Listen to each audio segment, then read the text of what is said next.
Bom dia, eu sou o Gui Azevedo, co-founder do Doutor Consulta, e eu estou aqui fazendo o primeiro podcast da Blast2, e a gente convidou ninguém menos que o Paulo Veras, co-founder do 99 Táxi, e teve uma história incrível aqui para contar para nós sobre como é montar uma empresa em 5 anos e fazer tudo que ele fez e ter tanta história boa para contar depois que ele fechou o capítulo da 99. Então a gente estou aqui com o Paulo para aprender com ele e para a Blast2 também aprender com ele. Paulo, é um prazer estar aqui com você. Obrigado, Gui. Legal, super animado aí. Parabéns pro pessoal da Blast2 e fazer esse primeiro podcast é uma honra. Então, vamos lá, vamos pro papo. Com certeza. Paulo, vamos começar aqui. Você montou 6 empresas na tua história. Foi founder ou co-founder ou se envolveu em começar 6 empresas. Acho que a que deu, eu arrisco dizer que a que deu mais certo foi a 99. Me conta por que a 99 deu mais certo que as outras e o que você aprendeu com as outras, o que foi muito importante que você aprendeu com as outras que você levou para a 99? Bom, acho que primeiro tá certo. Acho que a 99 claramente é a que deu mais certo. Mas foi muito bom e muito importante para mim a formação como empreendedor ter feito as outras que eu fiz antes. Algumas deram certo, outras deram errado, mas em todas teve muito aprendizado. Então, eu arriscaria dizer que não teria conseguido fazer a 99 chegar no tamanho que ela chegou tão rápido se eu não tivesse tido essas experiências anteriores.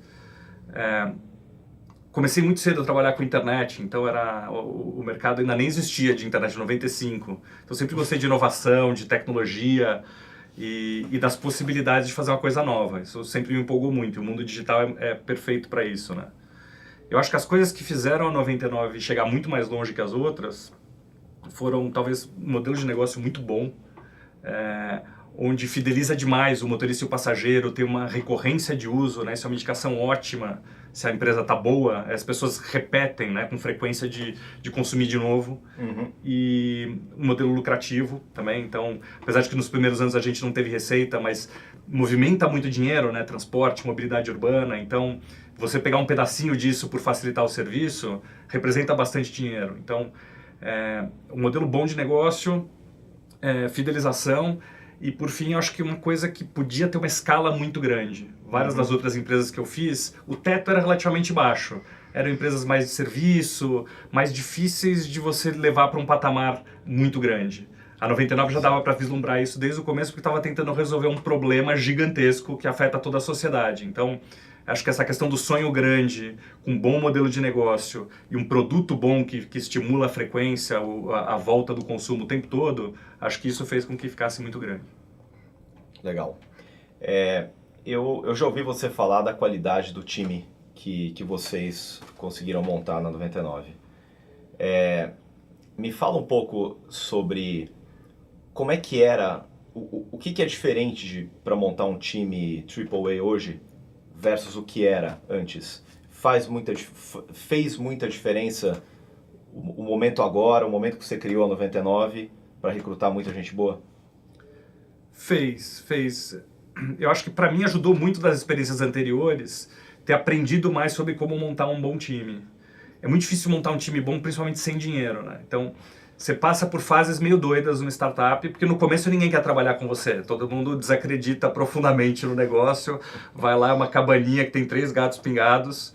E é difícil trazer gente boa. Mas aí vem a parte legal de empreender, de ter sonho grande e tal. Quando você acha pessoas que compram esse projeto, elas querem fazer parte.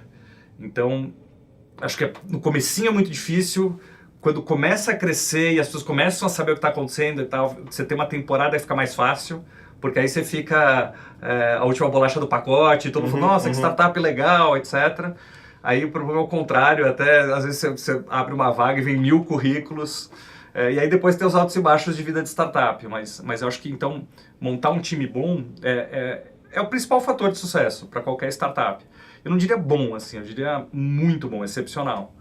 E aí uma das coisas que eu aprendi também, que eu apliquei muito na 99, foi de contratar as pessoas muito mais pelo potencial, pelo talento, do que pelo conhecimento que ela traz, né? Que é o que os americanos chamam de hiring for will, not for skill. Tá. Porque o skill, né, a competência, você aprende, todo mundo aprende. Gente que é boa, que é competente, aprende rápido.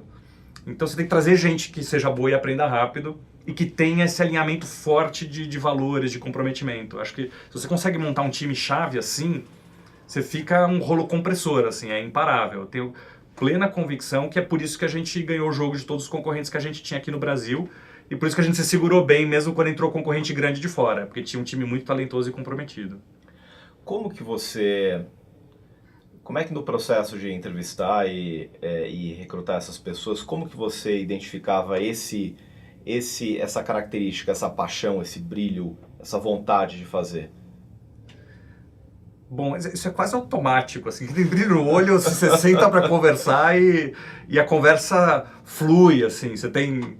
Putz, você dá uma conexão, né? A pessoa fala de coisas básicas, triviais da vida com muita paixão, com entusiasmo e tal. Então, eu acho que é uma coisa que é muito soft, não é uma coisa que faz... Não é as respostas que a pessoa dá, é como a pessoa vê a vida, o trabalho, as realizações dela.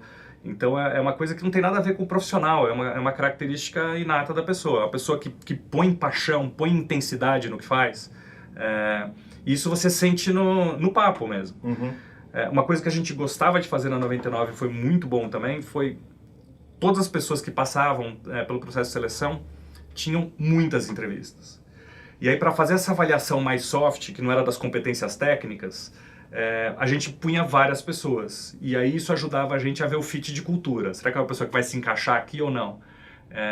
Porque não tem as perguntas certas.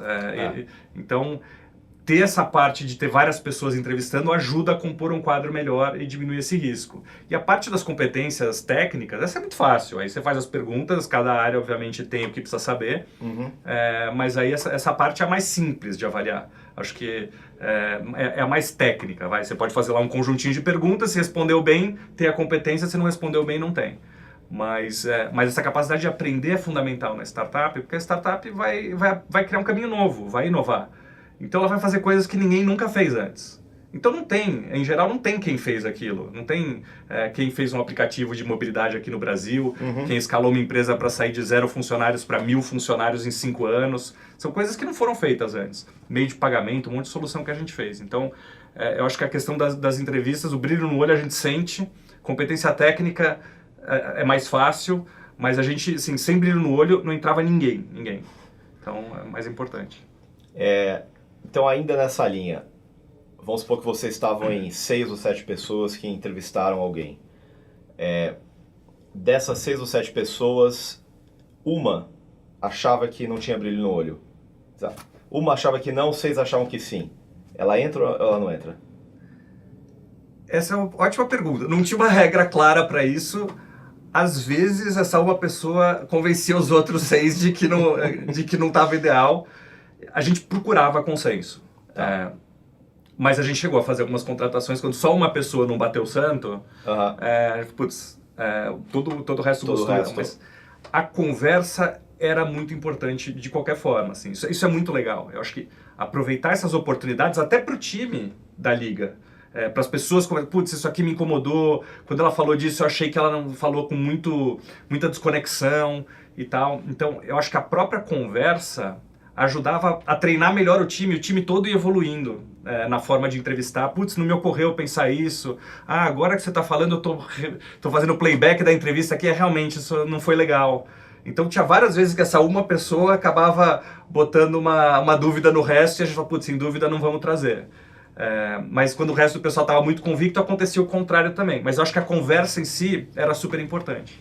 E quando você era o primeiro que entrevistava alguém, você adorava a pessoa e você já colocava ela no time para entrevistar, já falando, pessoal, essa pessoa é demais, adorei, e os outros tinham que dar uma opinião. Como é que era você, com a tua influência, acontecia de você influenciar a decisão dos outros? Você sentia isso? Era um medo seu? Era um medo. Eu tentava evitar isso, porque a gente tinha um modelo super colaborativo, um modelo bem parecido com o do Google, que, assim, no fundo, as melhores pessoas, as melhores ideias devem vencer. E isso Sim. deve ser muito independente de hierarquia. Então, eu tentava, de uma certa maneira, não ser o primeiro a dar opinião. Então, assim, se eu gostava da pessoa, eu falava, acho que vale vocês conversarem. Eu falava, pô, achei incrível, maravilhoso e tal. Porque aí você tira o espaço das pessoas de poder contestar, de se sentir à vontade. Então, eu acho que o mais importante é você criar um ambiente onde todo mundo se sente à vontade para dizer o que pensa. Aí você tem discussões muito mais construtivas e toma melhores decisões. Então, é isso que eu procurava fazer. O meu medo era tomar conta do ambiente, aí chegar todo mundo ali, ficar intimidado, que é o que acontece na maioria das empresas, né? As pessoas ficam intimidadas quando o chefe dá uma opinião e elas não querem falar nada contrário. Então, eu procurava evitar isso ao máximo. Legal. Ainda sobre gente, me conta o lado do Paulo como gestor de pessoas. O que foi um pecado seu que você olha, que você identificou, mudou, se transformou e agora você é um Paulo diferente em relação a como gerir gente? Acho que eu citaria 2 aprendizados importantes. Assim. Um foi essa questão de contratação de perfil. Costumava pegar um perfil de gente com muitos anos de educação, escolas incríveis, etc. E já um track record de execução muito forte. Tá. E isso muitas vezes não encaixava. Então, Por quê, Paulo? Porque para trabalhar em startup, você tem que fazer de tudo, né? Você não tem uma estrutura. Então, todo mundo tem que ser meio empreendedor lá dentro. E muitas vezes quem tem um perfil excepcional, mas está acostumado com empresa grande, acaba não encaixando na startup. Porque ele quer uma estrutura, ele quer uma secretária, ele quer pessoas que resolvam outros problemas. Em startup você tem que arregaçar a manga e resolver tudo. Todos têm que fazer. Do CEO ao estagiário, todo mundo faz tudo. Essa é a vida de startup. E muitas vezes quem já está mais para frente na carreira não tem essa abertura. E ele foi muito acostumado a ter uma estrutura que faz tudo para ele. E aí ele não encaixa. Então era difícil trazer essas pessoas que já carregavam todos esses vícios de empresa grande, ainda que tivesse uma formação brilhante, difícil encaixar esses caras em startup. Então quando a gente meio que inverteu isso e falou, vamos trazer gente mais jovem, com mais potencial e vamos meio que formar aqui dentro, deu muito certo. Então isso foi uma das coisas que eu mudei radicalmente. Tá. Tanto que quando eu comecei a 99, eu estava com 40 anos e eu criei uma regra que era proibido contratar qualquer pessoa de mais de 30. Aí precisava de uma aprovação minha especial, um requerimento, porque é uma empresa de inovação, de celular, de tecnologia, então não era para ter velho, era para ter só jovem, que é aquele cara que começa a vida usando o celular. Isso deu muito certo. Depois, quando a empresa ficou grande e tal, aí precisava já trazer gente com mais experiência de gestão de centenas de pessoas, tal, aí a gente mudou, mas acho que foi importante para aquele começo. Então essa foi uma mudança grande. Tá. E acho que uma outra mudança super importante para mim foi que no começo eu sempre achei muito importante dar feedback para as pessoas. E eu achava que eu fazia bem, mas eu fazia muito mal. Eu descobri que eu fazia muito mal. E a principal coisa que eu fazia mal era eu ficava com muito medo de machucar a pessoa, de falar uma coisa ruim, desmotivar, destruir a moral da pessoa, autoestima.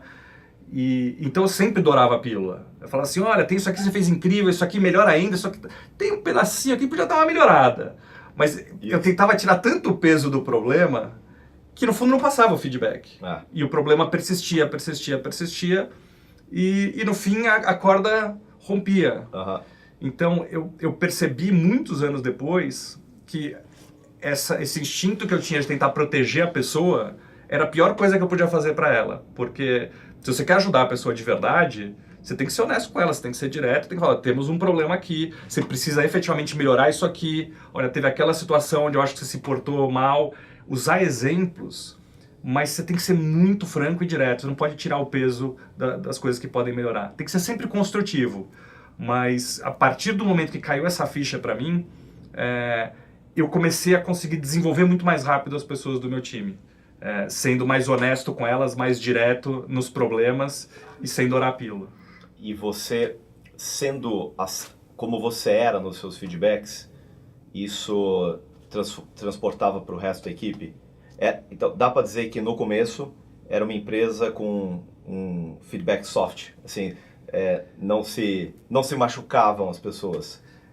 Eu acho que não tanto na 99, eu digo isso mais das empresas anteriores. Okay. Então, quando eu cheguei na 99, eu já estava com uma forma diferente de fazer. Tá bom.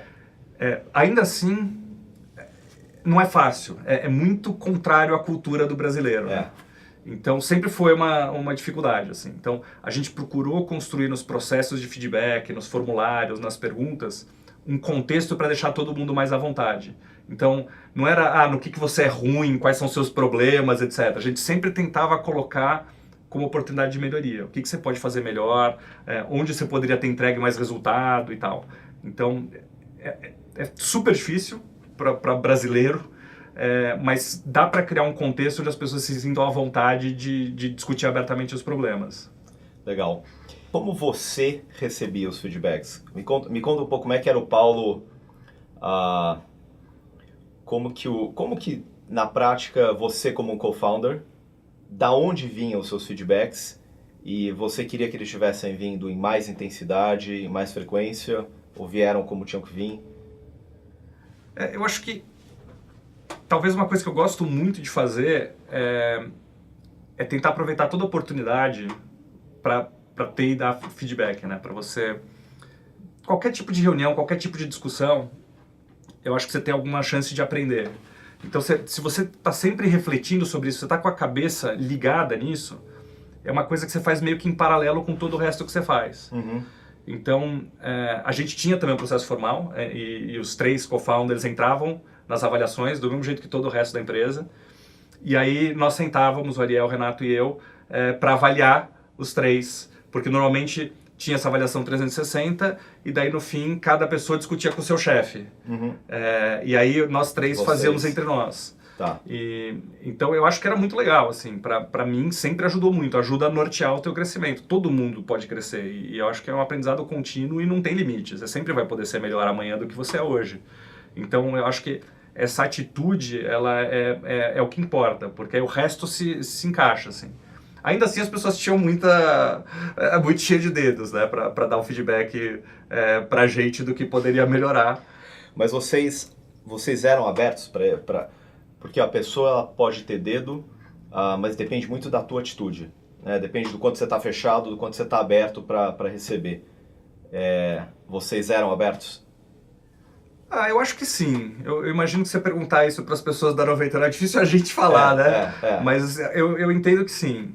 E eu acho que teve vários feedbacks interessantes que a gente acabou usando para se transformar, para melhorar. E como tinha esse processo a cada 6 meses, também você consegue acompanhar um pouco a evolução, né? Você consegue ver que você está realmente atuando em cima das coisas. Uhum. E a gente tinha essa conversa. Como o ciclo era semestral, a gente terminava de onde parou o ciclo anterior. Falei, putz, 6 meses atrás o feedback foi vamos focar em melhorar isso, aquilo, aquele outro. Como é que andou esse pedaço? Então era legal, porque você tinha uma ferramenta mesmo para avaliar como é que estava a tua evolução. Então eu acho que a gente fez um bom uso disso e eu acho que a gente tinha bastante abertura. Você sabe que uma vez uns 2 anos atrás eu tive no Facebook e uma mentoria rápida, mas sobre gente, especificamente sobre feedback. E uma coisa que eu aprendi, que eu levei para dentro da tua consulta foi... Eles fazem o time, então as pessoas do time, então o chefe com cada um do seu time, eles dão umas andadas de 30 minutos uma vez por mês. E tem que andar, não pode ficar sentado numa sala e ter uma conversa. E essa andada, ela tem 3 assuntos, 3 tópicos. O que foi bom? Então, eu sempre olhando para trás, para o mês, 2 perguntas olhando para trás. O que foi bom? O que não foi? E olhando para frente, o que está te preocupando?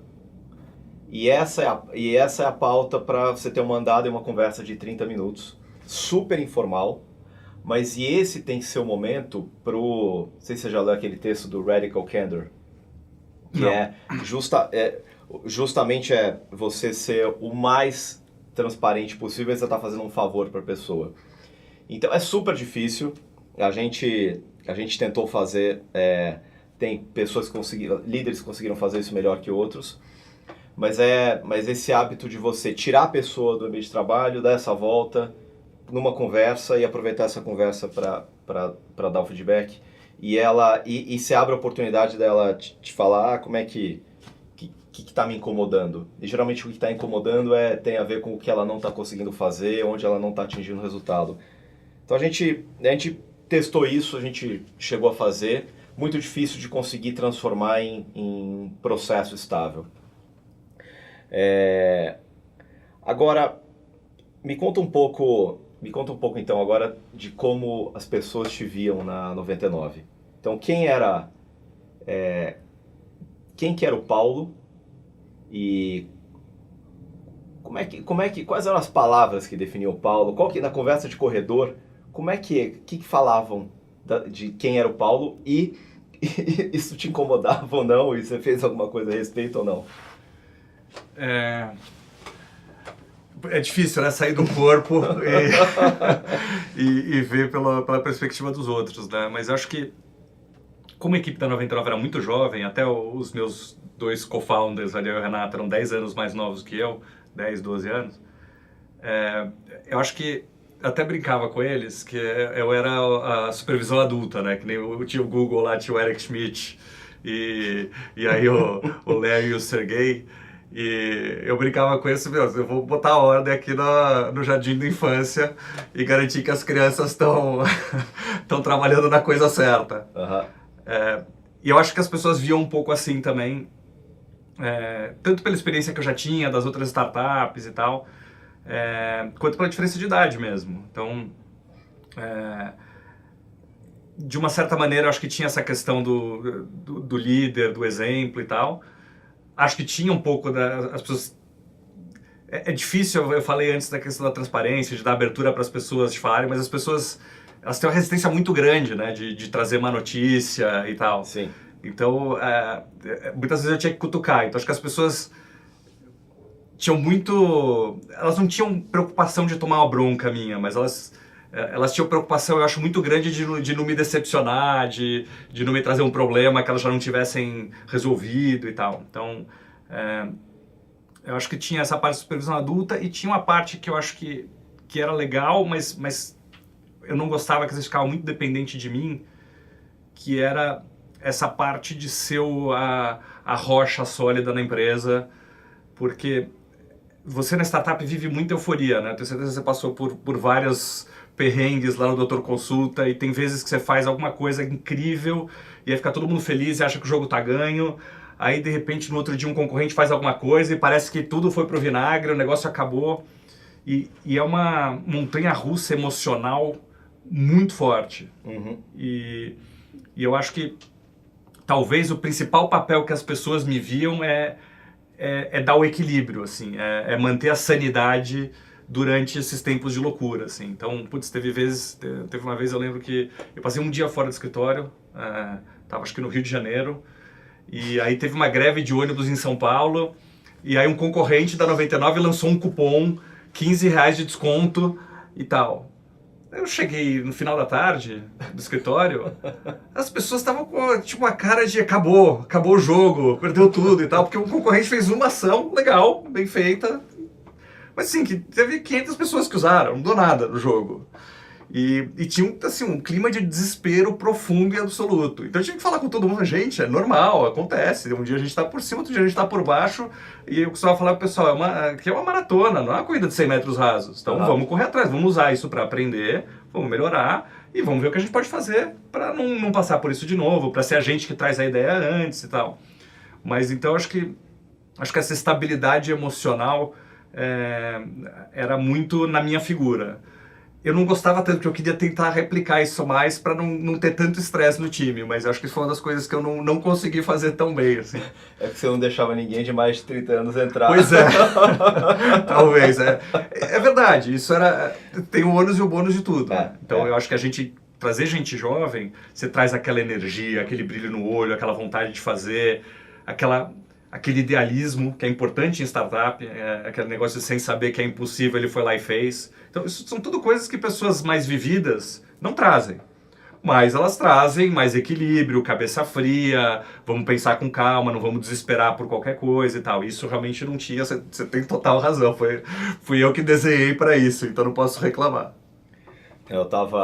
Curiosamente, eu tava falando com um cara que foi meu sócio, com o Vasco, que você conhece, e na época a GV, que era uma empresa de logística, que a gente estava junto, milhares de pessoas, operação logística super nervosa, a gente teve problema de parar a operação por tombar sistema errado, ou virar, transferir de armazém, e para uma operação, uma grande indústria para de faturar, para de distribuir produto, caos, e caos com milhares de pessoas, com centenas de caminhões.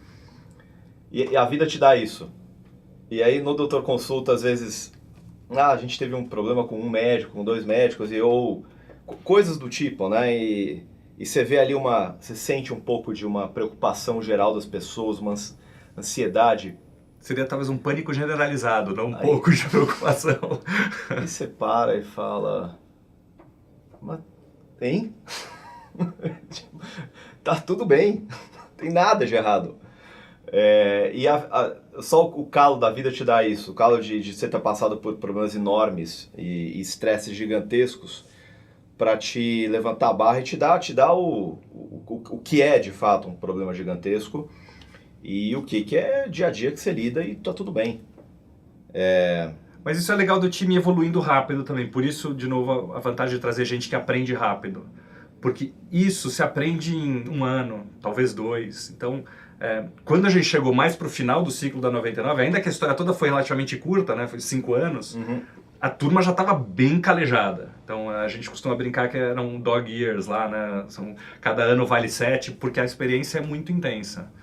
Você conseguiu manter um time core, assim, que veio do começo, dos primeiros 2 anos até o 5º ano? Você conseguiu não ter um turnover alto nesse time core? Conseguimos sim. Acho que do time-chave não saiu praticamente ninguém até o final. Então, que legal. Você tinha ali uma espinha dorsal que realmente foi carregando esses aprendizados todos e que era meio que a plataforma que dava apoio para todo o resto, que ajudava a manter a cultura, ajudava a multiplicar a forma de fazer, ajudava a trazer gente. Então, obviamente, no começo, você como founder entrevista todo mundo, uma hora não dá mais. Então, esse time-chave das pessoas que tinham mais tempo de casa e tal, era responsável por fazer esse papel. Então isso eu acho que é super importante. E foi uma das vantagens que a gente teve em relação aos concorrentes também. Porque o time deles ficava trocando o tempo inteiro, eles tinham uma visão mais comercial sobre gente. Então, vou pagar bem, vou pagar bônus e tal. E a gente pagava pior, mas a gente tinha um sonho mais legal, propósito, vontade. Então tinha uma afinidade. E acho que isso deu muita liga. Só para exemplificar isso do negócio das entrevistas que eu falei antes, muitas entrevistas no processo, várias pessoas chegavam no final do processo, assim, eu não entendi direito o que eu vou fazer aqui, mas eu quero trabalhar com essas pessoas. Um monte de gente falou isso. Então, a gente começava a dar liga no time ali durante o processo de seleção já. O cara falou, tem muita gente boa aqui, eu quero fazer parte disso. Isso aqui é muito mais legal do que onde eu tô. E quando você consegue construir isso, vira um ciclo virtuoso, né? Aí você monta um time-chave, esse time fica comprometido, com brilho no olho, com visão, e ele vai trazendo mais gente assim. Que legal. Eu lembro, quando eu fui para agente de gestão no Doutor Consulta, acho que a primeira coisa que ficou claro que a gente tinha que fazer era criar um processo mais estruturado de recrutamento para conseguir operar com mais volume, em escala. E era um processo onde a gente tem entrevistas de cultura, eram 7 etapas, a gente usou uma plataforma, um sistema para mover os candidatos, e a primeira etapa era a entrevista de cultura. Então assim, e daí as pessoas, quem entrevistava dava uma nota de 0 a 5. E aí tinha bola preta. Então se alguém desse bola preta, aí tinha que juntar quem entrevistou e discutir a bola preta.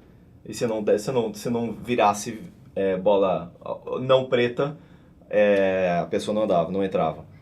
Mas é interessante porque começa com atitude, com propósito, cultura, e depois ele vai para a entrevista de se ele sabe ou não aquela determinada competência técnica. Eu acho que é um bom modelo, assim. Não tem certo ou errado, né? Mas acho que na cultura, uma coisa que também que eu aprendi que foi muito útil, a gente discute muito de diversidade, né? Da importância de você ter diversidade. Eu acho fundamental isso, que eu acho que diversidade te traz mais perspectivas. Você tem gente de todos os tipos na empresa, homem, mulher, preto, branco, rico, pobre, gente que fez faculdade, gente que não fez. Eu acho que isso tudo ajuda, tudo agrega. O que você não pode ter diversidade é nos valores. Então, na hora que você está vendo cultura, todo mundo tem que estar 100% aderente àquilo. Se as pessoas não se encaixam naquilo, nada mais vai funcionar. Então, eu acho perfeito. A gente também fazia algo parecido na 99, assim. A cultura era o principal ponto. Se não tem a cultura, se não vai se encaixar nos valores, não adianta trazer. Pode ser o melhor vendedor do mundo, pode ser o melhor programador. Se não for encaixar, se não tiver os mesmos valores que a gente pratica aqui dentro, não faz sentido, porque não vai dar certo. Isso é garantido. E aí uma forma que a gente tinha de olhar isso, quando a gente fez os valores da 99, articular os valores para criar o quadro e tal, a gente fez um processo meio contrário. Em vez de os founders definirem os valores, colocar na parede e falar para todo mundo, isso aqui é o que a gente pratica, a gente perguntou para as pessoas, a gente já tinha umas 60, 70 pessoas, a gente fez uma pesquisa, falou, gente, quais são os valores que a gente pratica aqui na 99? Aí a gente pegou e compilou a lista e a gente escreveu na parede, gigantesco. Tá. Todo mundo que trabalhava na 99 foi lá e assinou o nome e falou, isso aqui me representa, eu me identifico com isso. Tá. E no processo de entrevista a gente passava as pessoas por ali e falava assim, a gente realmente acredita nessas coisas. Se você não acreditar, não tem problema, mas provavelmente o melhor lugar para você trabalhar não é aqui. Não tem certo ou errado, a gente não é melhor que ninguém, mas isso é como a gente trabalha. E isso era muito legal porque você deixava muito explícito o que eram os valores que a gente acreditava e as pessoas, elas iam lá e assinavam embaixo, literalmente. Todo o processo de seleção entrava, sei lá, 20 pessoas novas para o call center numa semana. Depois do primeiro treinamento, os 20 iam lá, levantavam, iam para o muro, pegavam a canetinha e assinavam. Então, você tem um trabalho muito forte de tentar uniformizar a cultura. Acho que isso realmente é fundamental. Mas é interessante que assim, você puxou e perguntou para as pessoas, quando chegou para vocês, vocês filtraram, fizeram modificações ou simplesmente tentaram condensar e foi para a parede? O que a gente fez foi basicamente organizar, porque aí vários temas apareciam com uma frequência maior. Tá. A gente olhou e falou assim, essas 5 frases aqui representam a nossa preocupação com as pessoas. Então, vamos articular que isso aqui é um grupo. A gente é preocupado com as pessoas, a gente faz a coisa certa, a gente procura se desenvolver e desenvolver as pessoas. Então, a gente procurou criar grupos. E aí, depois que a gente criou os grupos, a gente fez algumas dinâmicas e tal para dar os nomes e as frases e aí definir que frase representa o que esse grupo quis dizer. Entendi. Todo mundo se sentiu representado. Super. Na prática é isso. Super. Que legal. Foi feito com todo mundo, de verdade, assim. Então, não era nem que as pessoas se sentiram representadas, as pessoas sentiram que fizeram. Ela olhou para a parede e falou assim, pô, legal, eu fiz isso. Eu fiz isso. E todo mundo saiu com essa sensação, então acho que o processo foi bem legal. Falando de cultura, tô pensando aqui, você deve ter muita história boa de motoristas, de passageiros, que acaba virando parte do rito da empresa, né? Conta assim, o que é 1 ou 2 casos que viraram parte do repertório da 99, que contam lá dentro, que quando entra uma pessoa nova, uma já conta para outra?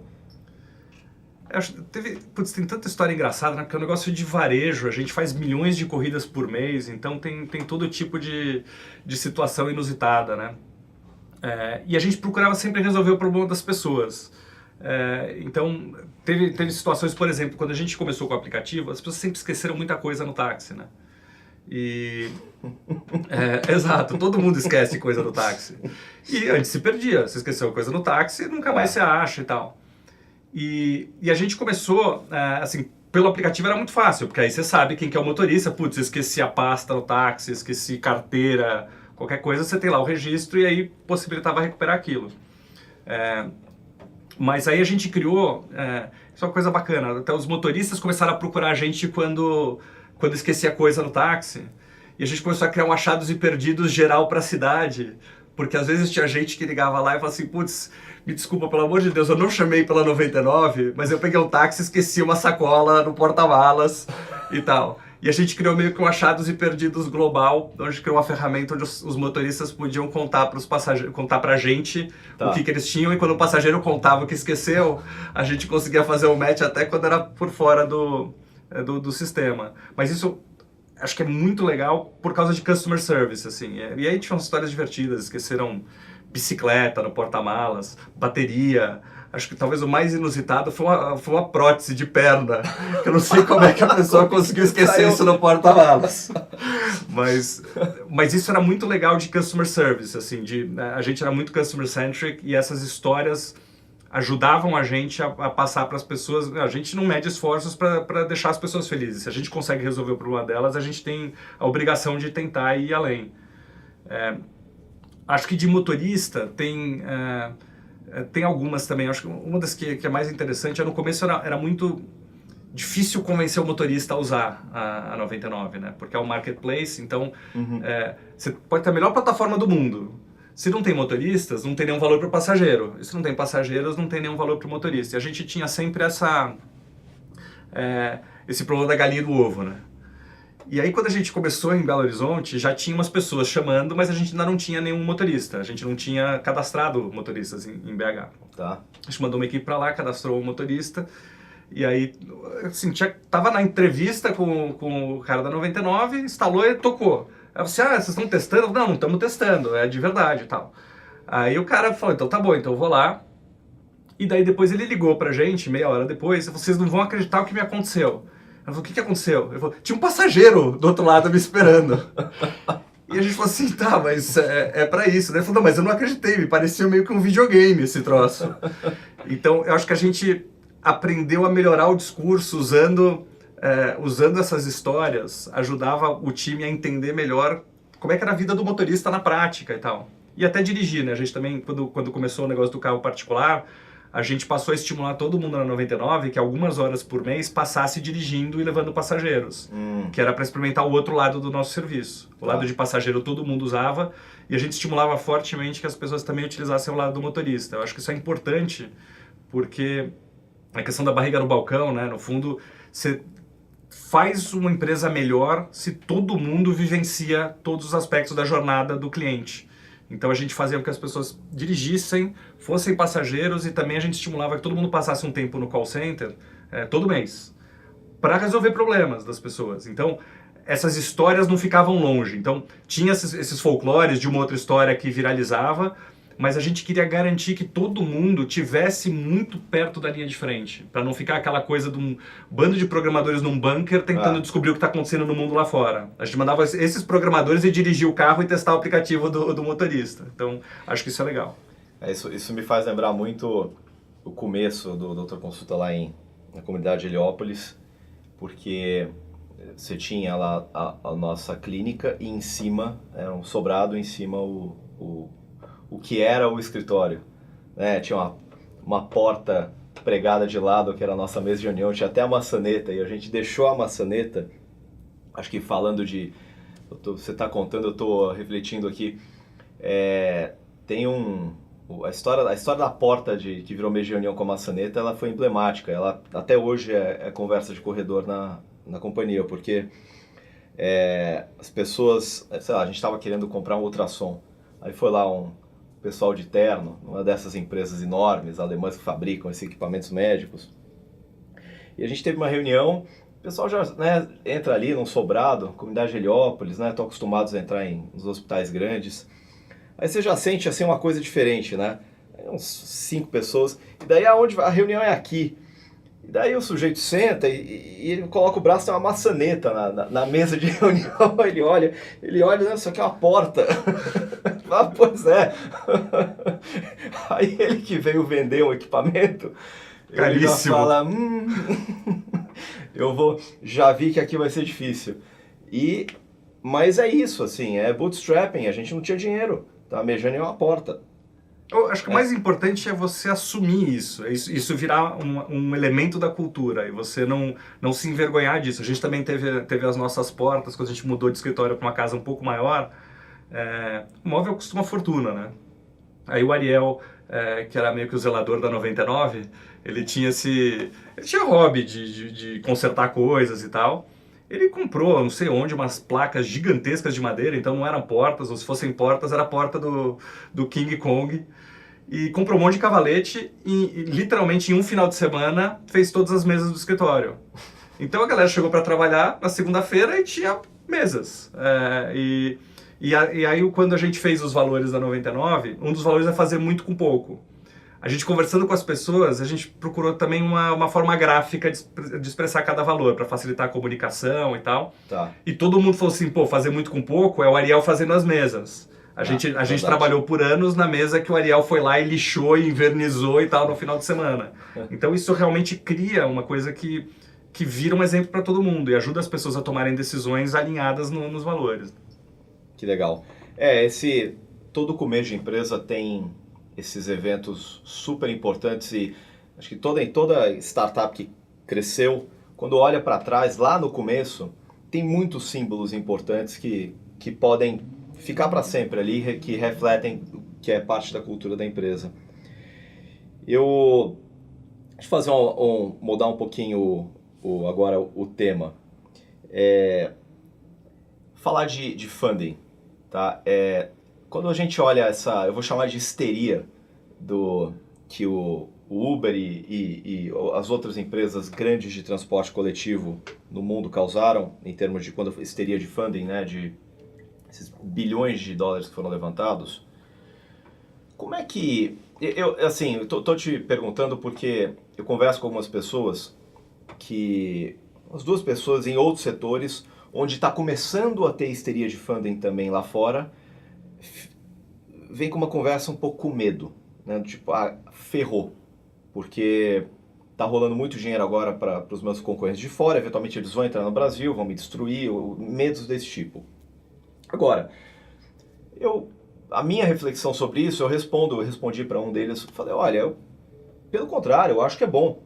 Eu acho que isso gera primeiro que, poxa, que legal que o setor tem funding, mais fácil para você conseguir funding, provavelmente. E eu acho que isso eventualmente pode dar uma saída lá na frente, gera mais liquidez no sistema inteiro. Queria saber a tua opinião, e eu sei que é difícil perguntar isso, mas daria para imaginar 99 sem o que aconteceu, que talvez o Uber tenha gerado?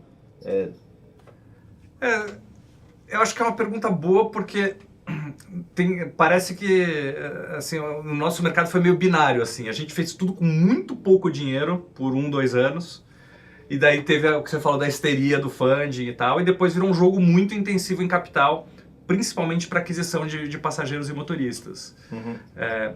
Eu também prefiro um mercado onde tem mais dinheiro disponível, porque eu acho que para você empreender, dinheiro, capital, acesso a capital é um motor de crescimento. Uhum. E infelizmente a gente é muito prejudicado no Brasil, porque tem pouco capital, principalmente para empresas que já estão num estágio de alto crescimento, né? Que vai precisar de um cheque de 10, 20, 50 milhões de dólares. É difícil de conseguir isso no Brasil, a gente teve que buscar fora. Então, eu acho que o risco aí era a gente não conseguir o funding suficiente para acompanhar. Uhum. Então, se os teus concorrentes estão muito capitalizados e você não conseguiu, fica que nem aquela brincadeira de criança das cadeiras musicais, né? Uma hora para a música, você não tem funding, você está sem cadeira, você se espatifa no chão. Então, eu acho que esse é o desafio. Mas eu concordo contigo, assim, eu prefiro um mercado que tem muito acesso a capital, porque você consegue crescer muito mais rápido, você destrava a empresa, você consegue contratar mais gente, você consegue abrir mais frentes de execução, e você precisa de dinheiro para fazer isso. Então, eu comparo até a trajetória da 99 com empresas parecidas na Índia, que é a Ola, e na Indonésia, Singapura, ali, Sudeste Asiático, que é a Grab. A gente estava muito parecido em tudo, em número de motoristas, de passageiros, de corridas, tamanho do mercado. E eles conseguiram muito mais funding do que a gente, porque eles estavam na Ásia e ninguém queria investir no Brasil. Então, eles fizeram empresas que valem hoje 5 a 10 bilhões de dólares. Por que a gente não conseguiu fazer isso? Foi falta de funding. Então, eu acho que assim, saber usar bem funding é crucial, e eu espero que a gente consiga diminuir esse gap de funding para o Brasil, porque isso faz com que a gente perca muita competitividade globalmente, principalmente para startups de tecnologia. Mas num cenário de, pô, você está fazendo um negócio que ninguém quer te dar dinheiro, ou um cenário onde tem bastante dinheiro disponível para apoiar o teu modelo de negócio, eu prefiro 1000 vezes ter o dinheiro disponível, porque você consegue fazer algo muito maior. Sim. E o que agora, hoje, olhando para hoje, abril de 2018, o que mudou o que mudou de 2 anos atrás ou 3 anos atrás sobre disponibilidade de funding, na tua opinião, para o empreendedor brasileiro? No início, na parte que a gente chama de early stage, tá muito bom hoje em dia. Eu acho que nunca no Brasil, na história do Brasil, teve tanto capital disponível para bons empreendedores com boas ideias. Então, sabe, se pegar uns 5 anos atrás, era muito comum você achar gente boa, qualificada, que tinha um projeto legal e não conseguia nem botar ele de pé, porque não arrumava o funding para fazer isso. Uhum. Eu acho que hoje isso não é mais um problema. Então melhorou tremendamente nessa fase de early stage. E por que melhorou, Paulo?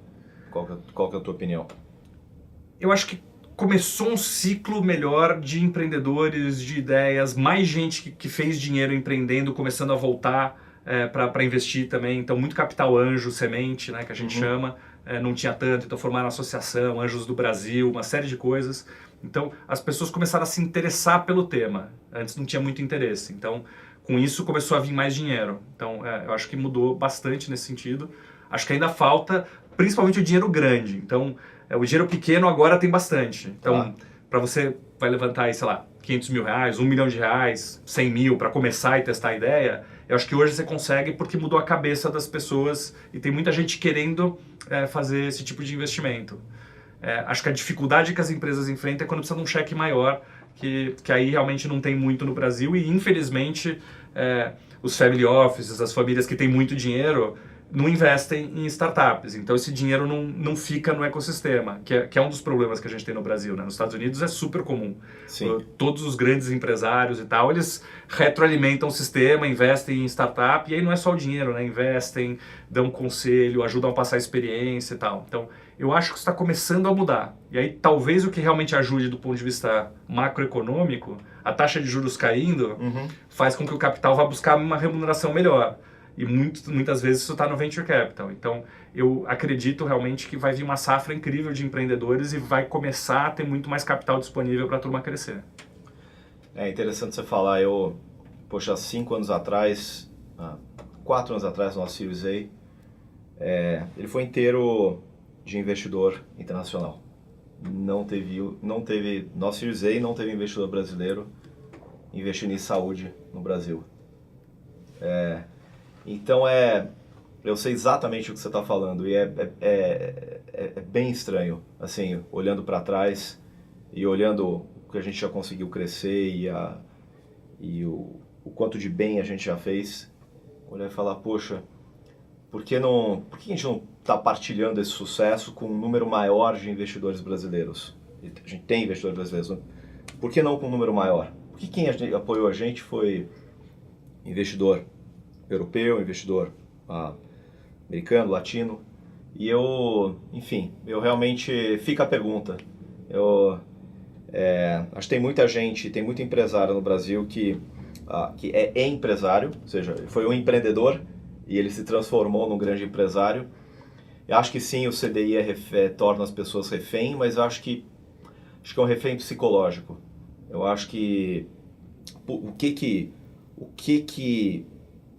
impede uma pessoa de colocar 0,5%, 1%, 2%, 3% da tua liquidez em empreendedores que eram você, né? Então, eu, empresário de 70 anos de idade, muito bem sucedido, com uma liquidez X, por que eu não invisto em quem era parecido comigo, que tem 25 anos de idade e está com aquele gás que eu tinha, e eu vou lá alimentar o sistema para esse cara, né, fazer a roda girar.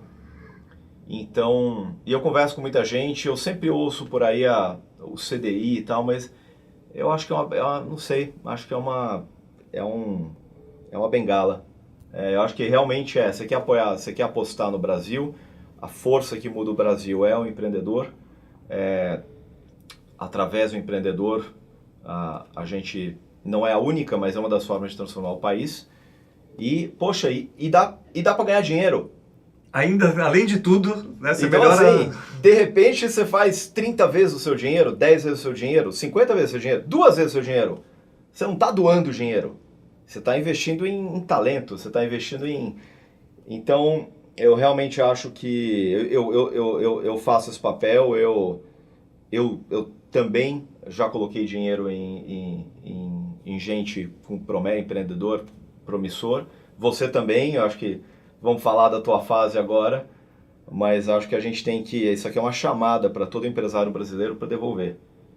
E não é devolver, é investir em quem tem potencial. É dar abertura para fazer, porque depois que eles começam a fazer, eles também se apaixonam. Porque é legal, é uma coisa gostosa de fazer. Você passar tempo com um cara que está começando, cheio de sonhos, com aquela vitalidade e tal.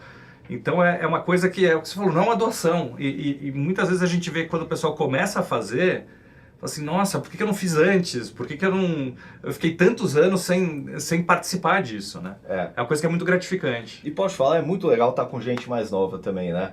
Você já viu aquele toque do Doug Leon, do Sequoia, que ele fala, eu acho muito chato falar com gente da minha idade. Eu adoro estar com gente muito mais nova que eu, enfim, e ele fala de um jeito engraçado e eu acho que é isso, assim, dá um prazer enorme você tá com gente de 20 e poucos anos que quer mudar o mundo e tem a cabeça e tem a energia, tem o drive para fazer. Então, além de tudo, dá um prazer enorme. Exato. E Paulo, nessa linha, conta aí o Paulo versão 2000 abril 2018 para frente. O que você vai fazer? Bom, tô, na verdade, olhando um monte de coisa. Eu achei que ia estar mais tranquilo depois de vender a 99, mas vou escrever um livro para contar a história da 99, que eu acho que foi um ciclo incrível, super recheado de aprendizados, de altos e baixos, como todo bom ciclo empreendedor. Quase quebramos, demos uma volta por cima.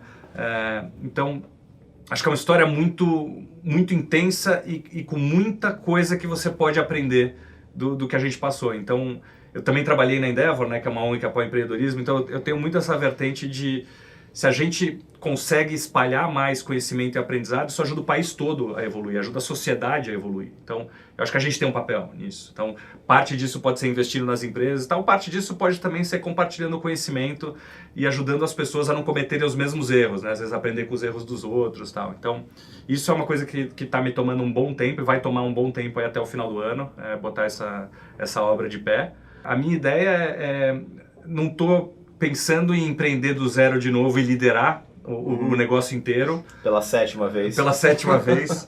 Mas eu falo pra minha mulher para não me deixar fazer de novo. Aí eu falei para ela, assim, pô, mas você falou isso da última vez também, né?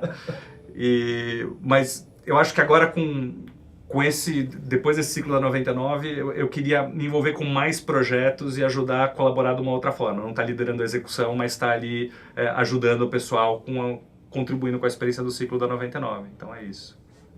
Deixa eu explorar um ponto que eu já ouvi você falar, e eu acho que todo empreendedor que leva a tua empresa para frente passa por isso, que é o momento de vida ou morte do break-even. Então, por que não consegue funding, ou porque chegou a hora porque o crescimento começou a cair, porque podem ser por N motivos, mas eventualmente você tem que dar dinheiro. Na tua história, vocês tiveram que fazer isso rápido. E queria que você contasse um pouco sobre como que vocês conseguiram fazer o break-even. E por que você teve que colocar essa cruzada para o time. Legal. Acho uma coisa divertida, todo mundo pergunta quais são as 10 razões que fazem uma empresa quebrar e tal. Eu sempre falo, não tem 10, tem uma só, acabou o dinheiro. Toda empresa que quebra, uma hora olhou o caixa e não tem o suficiente para pagar as contas. Então, isso obviamente é uma preocupação muito persistente na cabeça de qualquer empreendedor. Esse é o pânico, você desde o dia zero será que eu vou ter dinheiro no final do mês para pagar todo mundo? E aí quando vai aumentando a equipe, vão aumentando os compromissos, você compra lá a tua máquina de ultrassom e parcela e tal, esse montante, esse bolo vai aumentando, então a tua preocupação também vai aumentando, né? Será que eu vou conseguir honrar tudo isso que eu estou assumindo de compromisso? Acho que isso é o que mais tira o sono do empreendedor, em qualquer modelo de negócio. O teu medo de fracassar e deixar um monte de gente na mão. Então, obviamente, a preocupação com o break-even ela é permanente e constante. No nosso modelo de negócio, acho que para muitas startups, muitas vezes você já planeja o break-even para dali a alguns anos, principalmente em marketplace, porque você quer crescer muito rápido e às vezes você já está cobrando pelo serviço muito cedo, te faz crescer mais devagar. E eu acho que é um trade-off muito ruim. Eu acho que startup de tecnologia tem que tentar crescer o mais rápido que ela conseguir e tem que ter em paralelo um plano de monetização, de ter receita, de ter uma boa margem e tal. Mas essas duas coisas, muitas vezes, para startup de tecnologia, elas competem uma com a outra. Se você quiser muito cedo começar a ter receita e tal, você pode chegar no break-even. Mas você vai chegar no break-even mais rápido numa empresa muito pequena. Você vai limitar o crescimento. Certo. Então, é um trade-off. E a gente acabou procurando e achou investidores que estavam muito alinhados com o nosso plano de ter receita mais para frente. E com isso, basicamente, a gente pagava todas as despesas, investimento, crescimento com o dinheiro dos investidores. E aí a gente começou a ter receita quando a gente intermediou as transações, né? Você podia pagar o táxi pelo aplicativo. Mas aí a gente conseguiu algumas rodadas de funding, investimos, crescemos muito time, deu tudo certo. Ganhamos o jogo aqui do táxi em 2015, viramos os líderes de mercado, de chamar qualquer tipo de carro por aplicativo. E aí o Uber começou a crescer no Brasil, em 2016. E aí o dinheiro que a gente tinha não era suficiente para continuar a briga. E a gente estava na estrada para tentar levantar mais dinheiro e tal. A gente estava com um track record incrível de crescimento, de execução e tal. E mesmo assim foi difícil de achar. E aí foi esticando. A gente quase fechou, mas enquanto isso ia consumindo caixa. E aquela tensão chegando. E aí a gente acabou, no final das contas, chegou um determinado momento que eu juntei toda a liderança da empresa e falei, gente, do jeito que a gente está hoje, a gente vai quebrar em menos de 6 meses. Eu mostrei os números, mostrei quanto a gente tinha de caixa, quanto a gente estava gastando por mês. A gente vai ter um plano aqui de 45 dias para virar esse jogo. Tinha um plano claro de como fazer, então não era só desesperar as pessoas, mas era dar o senso de urgência, o tamanho do problema que a gente tinha na mão e em seguida um caminho para consertar, para deixar todo mundo 100% focado em conseguir aquilo. E aí a gente atingiu o break-even em 1º de agosto de 2016. Só que aí a gente atingiu o break-even, só que a gente não crescia, porque a gente não tinha dinheiro para investir. Tá. Por isso a gente acabou fazendo a rodada grande que a gente fez com os chineses e os japoneses no ano passado, que foi uma rodada de mais de 200 milhões de dólares. E aí a gente começou a crescer muito rápido de novo. Então estava faltando esse combustível. Então a gente chegou no break-even e depois a gente jogou o break-even pela janela para pisar no acelerador de novo. Agora, o break-even, ele te deu base para levantar esse novo round grande? Você acha que foi fundamental ou não seria? Eu acho muito difícil de generalizar, tá? Acho que cada caso é um caso. Tá. Pra gente foi pouco relevante. Assim, atrapalhou mais o fato da gente ter desacelerado o crescimento por falta de dinheiro do que o mérito de estar no break-even. Porque os investidores que estavam no nosso mercado estavam buscando muito crescimento. Entendi. Então, ele preferia ter visto mais crescimento gastando mais dinheiro do que ter visto a gente estabilizar e parar de aumentar a corrida porque a gente foi para uma estratégia de break-even. Porque era a oportunidade perdida, né? No fundo, a gente estava vendo um concorrente crescer muito mais rápido que a gente. Então, isso nos atrapalhou no funding. O fato da gente ter o break-even, no nosso caso, não ajudou. Desacelerou o teu crescimento. Desacelerou o meu crescimento. E o teu break-even, um break-even você faz com 3 pilares, né? Você ou aumenta a receita ou uma combinação dos 3. Aumento de receita, redução de custo, redução de despesa. No caso de vocês, qual foi o pilar principal para o break-even? Foi aumento de receita. A gente, naquele ponto, a gente só cobrava as corridas pagas pelo aplicativo, que a pessoa colocava ali o cartão. Isso era só 1/3 das corridas. 2/3 das corridas, a pessoa pedia pela 99 e pagava no táxi. Ok. Então, a gente criou um plano, o plano dos 45 dias, vamos passar a monetizar 100% das corridas. E aí a nossa receita, literalmente, de um dia para o outro, quando a gente entrou com essa plataforma, triplicou. Então, a gente entrou no break-even literalmente em um dia, overnight. A gente virou a chave da plataforma e pá, break-even. Foi lindo. Mas deu bastante trabalho para fazer. Que incrível, eu não conhecia esse detalhe, eu não conhecia, que legal. Então, você não cortou gente, vai? A gente cortou gente também, mas foi Tá. bem pouco. Tá. Porque a gente mudou um pouco de...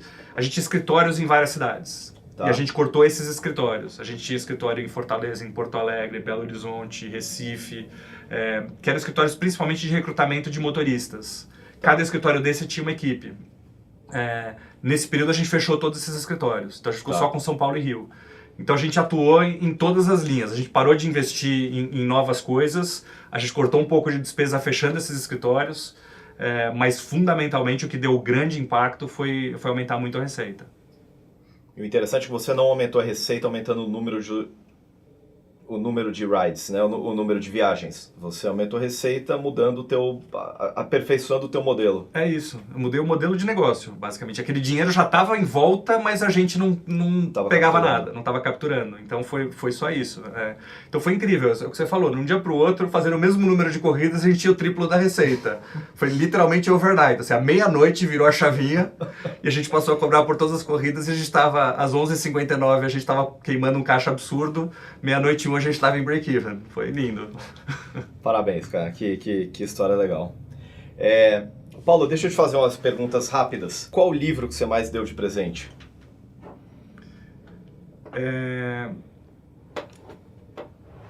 Eu já dei bastante livro de presente, mas em geral 1 ou 2. Assim, o que eu mais dei de presente é um que eu não sei o nome em português, chama Baby Owner's Manual. É um livro que eu dou para todos os meus amigos que vão ser pais.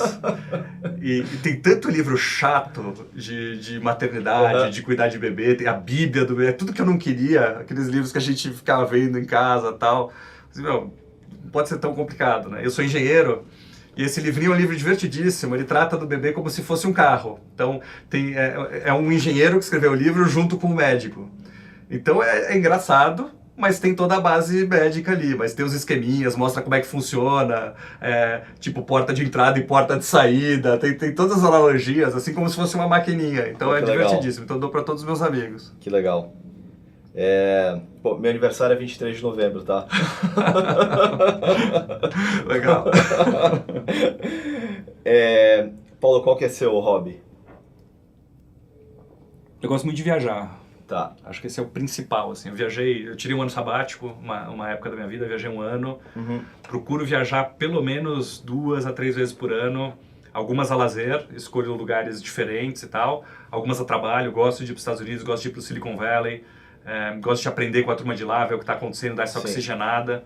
Então acho que o principal hobby eu diria que é viajar. Que legal, somos dois. Metade das minhas são embaixo d'água, mas conta também. Também fiz bastante. Nesse ano sabático, eu fiz o meu roteiro, eu fiz baseado nos melhores pontos de mergulho do mundo. E aí eu fui fazendo todos. Isso orientou o meu roteiro de viagem até. Foi super legal. Nossa. Depois a gente troca umas figurinhas. Tem uma conversa fora daqui. Me conta qual que é a tua mania estranha. Se é que você tem uma. Eu aposto que tem. Putz, eu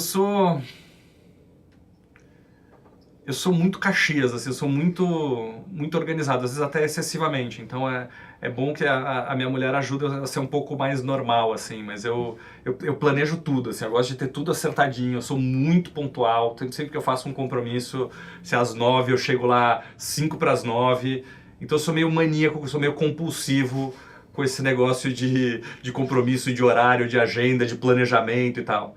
O que é meio um contrassenso com esse mundo de startup, de empreendedorismo, então assim, nesse sentido eu sou meio uma contradição ambulante, assim, mas eu gosto muito de planejar as coisas e na 99 eu gosto de fazer plano A, B, C, D, Z, e aí eu sou menos surpreendido, porque eu já imaginei que tudo pode dar errado.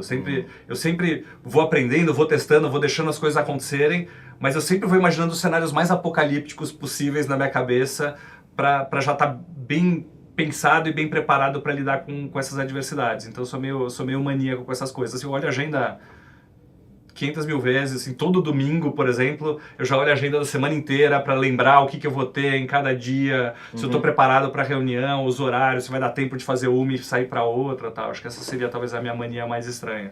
É uma mania bem saudável, viu? Mas quando fica meio compulsivo, é um pouco demais. Paulo, qual reunião você não teve que você queria ter tido? Putz... Se pensar geral, assim, de qualquer tipo, eu acho que eu queria ser uma mosquinha para estar nas reuniões da Apple que decidem os features do produto que eles vão lançar. Eu acho que deve ser uma discussão interessantíssima. Já li um monte de coisa, sempre adorei a Apple desde criança, quando eu aprendi a programar muito cedo. Tá. E sempre fui muito admirador de bons produtos bem feitos, assim. Eu acho incrível como a Apple conseguiu pegar uma indústria que era essa indústria de eletrônicos, era um negócio totalmente comoditizado, dirigido por preço mais baixo e tal, e criar um outro caminho, né? Então, tenho muita admiração pela forma como a empresa foi construída e tal, e acho que seria legal tá nessas reuniões que decidem, pô, vamos fazer um iPhone, vamos criar o iTunes e mudar completamente a indústria da música. Acho que essas eu gostaria de ter participado, mas infelizmente não fui convidado. Bom, ainda está em tempo, Paulo. Ainda está em tempo e o track record está ajudando. Legal. E cara, com quem que você gostaria de dividir a sua corrida de 99 para o aeroporto de Guarulhos? A sua próxima corrida? Putz, eu tive muita sorte na vida, acho que pelo meu tempo na Endeavor, eu tive bastante contato com o próprio pessoal do conselho da Endeavor, né? Tinha lá o Alberto Sicupira, o Jorge Paulo Leman, que para mim são grandes exemplos, assim. Então, assim, um privilégio imenso ter tido bastante tempo com eles, vendo eles fazendo mentorias para empreendedores e tal, mas sempre incrível, então não teria problema nenhum em dividir o táxi com eles. E eu acho que lá de fora, o Elon Musk talvez, porque eu acho que é um cara, se eu estivesse pegando táxi lá na Califórnia, seria com ele que eu ia querer estar junto, porque eu acho que ele tem uma cabeça incrível, uma coragem ou loucura desmedida, né? Que ele, todas as vezes ele quase quebrou, ele fez muito dinheiro no final e aí botou tudo na próxima. E acho que ele pulou aquela regra básica do cassino que é the house always wins, né? E ele ainda tá numa fase que, tipo, agora fazendo um negócio de bilhão, eu ponho todo o meu bilhão ali de volta, tal. Então é um cara que eu adoraria dividir minha corrida de táxi. E ele overpromise, e ele muitas vezes under-deliver, mas mesmo assim o overpromise dele é tão descabido que o que ele deliver já é enorme, né? É incrível, né? O Google chama os projetos completamente malucos, fora da curva, etc., eles chamam de moonshots, né? O Musk quer ir pra Marte. Então, pô, já dá a dimensão do tamanho do que ele quer fazer. Eu acho legal isso porque, primeiro, uma dose de loucura ela ajuda a mudar o mundo, porque, pô, de repente vai alguém pra Marte. E se não tivesse um cara louco falando que queria ir, talvez ninguém acreditasse que era possível. Se ninguém acreditasse que era possível, ninguém ia fazer. Então eu acho que isso é muito legal, e porque se você põe a barra muito, muito, muito alta, como você falou, mesmo se você under-deliver, você vai chegar muito mais longe que se você partisse com a barra baixa. Então eu acho que essa lição ela é universal, assim. Põe a barra lá em cima para tudo que você for fazer. Para você como pessoa, você como pai, como marido, como empreendedor. Ter grandes ambições na vida, mesmo que você não consiga atingir 100% do que você imaginou, você vai muito mais longe do que se você tiver poucas ambições na vida. Muito bom, Paulo. Adorei, cara. Assina embaixo. E, poxa, super feliz aqui de ter tido esse privilégio aqui com você. E para Blastil também. E, pô, obrigado. Legal, foi um prazer. Obrigado, pessoal.